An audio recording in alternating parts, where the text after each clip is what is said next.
We talked on Friday about how they had to put pressure on the quarterback. They did that. One of the big reasons, I think, is the return of Justin Washington. This is a guy that 2 years ago, playing between the bookends, Ricky Elmore and Brooks Reed, was able to create a lot of havoc from that defensive tackle position, opening up lanes for not only the DNs, but for the linebackers to get to the quarterback. And I think we're starting to see that now. The Huskies and Keith Price, a little bit different quarterback than we've seen, more of a scrambler. And I think this is a game where Arizona early on has got to not be afraid to take chances on Keith Price.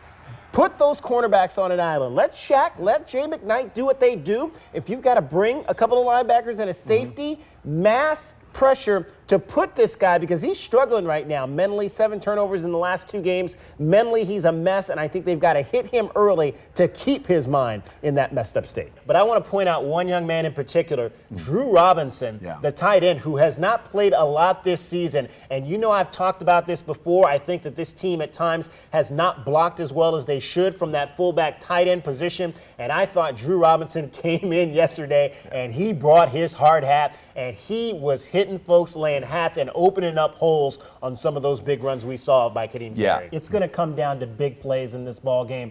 And the Wildcats turned the ball over 4 times. They had a block punt, and ASU turned those 5 miscues into 5 touchdowns. And that's the difference in the game, because they did everything you always say they have to do. Score 30 points, run about 100 plays. But even though they did that, they lose this game because of those miscues.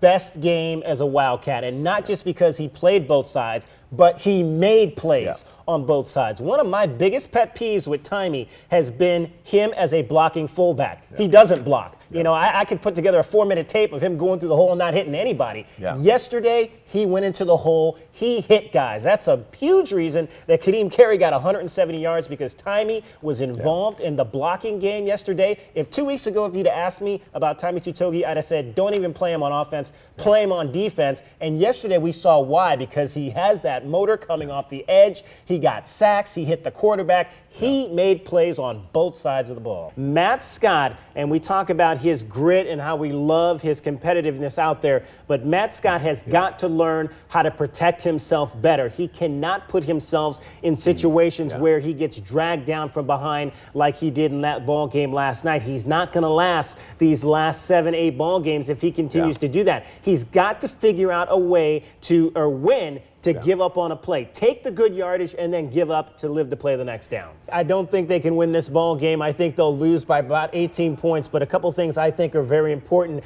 You talk about turnovers in this ball game. Not only does Arizona have to get turnovers, but they have to convert turnovers. When you look at the games Oregon has lost in recent years, it's not that they've turned the ball over, it's that the other team has taken that turnover and put points on the board. Also, Arizona needs to get what I call a special touchdown. You look at the games that they've won, the big upsets they've had. Go back to 07 Oregon. Antoine Cason, kick return touchdown, interception return. Trevin Wade against Iowa, interception return touchdown. Jonathan McKnight against Oklahoma State, interception return touchdown. They need one of those types of scores to be successful. We will break it down for you on Sunday night.